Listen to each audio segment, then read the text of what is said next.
Kuwait سے تشریف لائے ہیں، یہ ہمارے کزن ہیں، فرسٹ کزن ہے ماشاءاللہ. تو جناب ہم ان کو جناب قرآن پاک گفٹ کرنا ہے.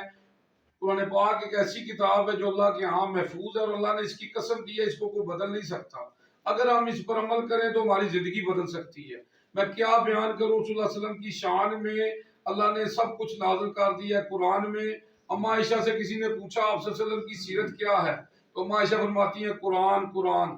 آپ صلی اللہ علیہ وسلم فرماتے ہیں قرآن پڑھا کرو، قرآن پڑھا کرو، یہ قیامت کے دن تمہاری سفارش کرے گا. اللہم صلی علی محمد. جی ویلکم جی ناصر خان صاحب پاکستان. جناب تسی آئے ہو تو کیسا محسوس کر رہے ہو جناب؟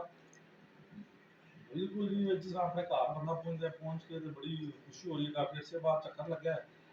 بٹ صاحب نے سانو ڈنر تے انوائٹ کیتے ہے تے لیٹ پہنچے ہیں. بٹ صاحب کی محبت ہے کہ اسی آ گئے ہیں اتوں. انہاں جناب قیمتی کتاب ساڈی قرآن پاک دا انہاں